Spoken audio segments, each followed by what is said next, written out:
Hi there, I'm Kevin and here's another word bite.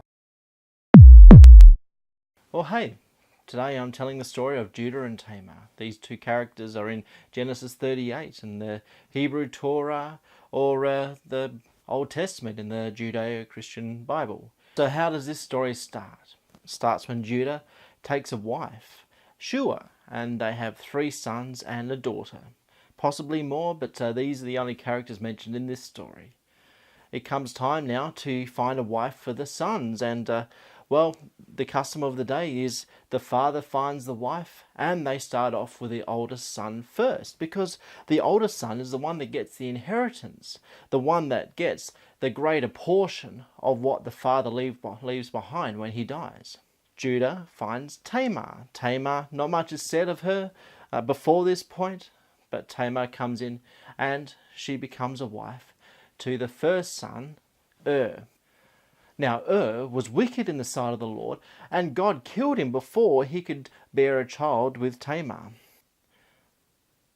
Now the custom of the day says if the oldest son can't bear a child through his wife, there needs to be an heir. So the second son then bears a child through that wife, and that becomes an heir to the oldest son. So the second son steps up. His name is Onan. But he doesn't want his oldest brother to get the inheritance. He's not even alive. So what does he do? He sleeps with Tamar, but he pulls out. He emits on the ground. God sees this and kills him for it. So now Judah has 3 sons. 2 are dead, and the youngest, Shelah, is still alive. But he says to Tamar, look, Shelah's just a young lad, too young to do what you need him to do. You go home and spend some time with your folks, and I'll let you know when Shelah has grown up a bit and he's old enough to basically give you the son for Well, I don't know if Judah even intended on letting her know. It seems that he was kind of freaked out about the whole thing, maybe thought she was a bit jinxed. Time goes on and his daughter dies. Judah's daughter dies. He's distraught by this. So he goes to a neighbouring city to be with his friend. So Tamar hears that Judah is going to be passing through the neighbourhood. What does she do?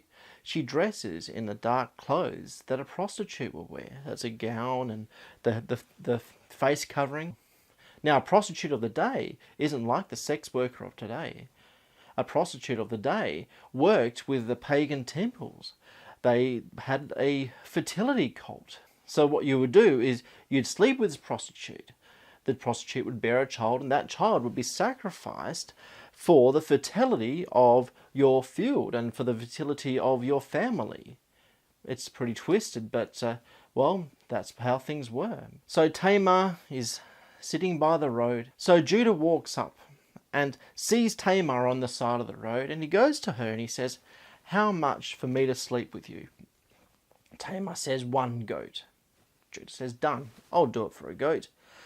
I don't have a goat on me though." So Tamar says, "Okay, give me your staff and your signet ring." So Judah hands these things over, and the deal is made that later Judah would send a goat up, he'd receive his items back, and the deal would be done. So Judah sleeps with Tamar. She receives his staff and his signet, and he goes on his merry way. Now, these are important items. The staff is what they would etch their life story with. Basically, she was holding the testimony of his life, and the signet is basically what we would call a signature today.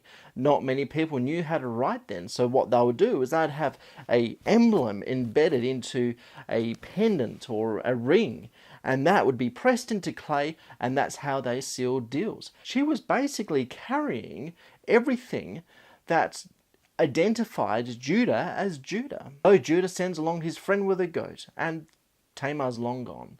So Judah says, "Look, you know what? Don't worry about it. I'm a bit ashamed about the whole thing anyway. Well, let's just let it go and see how the dust settles." So the story goes on, and Tamar is now pregnant. Judah finds out, hey, Tamar is pregnant by practicing harlotry. He calls her in and gets his family together, basically ready to stone her because she's brought disgrace on his household. How dare she be a temple worker for a pagan god? she comes in and she says, yes, yes, I am pregnant, but I am pregnant to the man who owns this staff and this signet ring. Well, what can Judah do? He had nowhere to go on this. He said, don't touch her. She's more righteous than I am. Judah understood that Tamar was entitled to an heir as his first son was. So what did he do? He withheld that heir by not giving Shelah to her.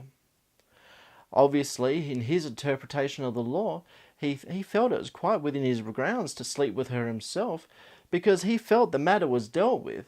When he slept with her, she had a son, and now she had an heir for his firstborn child.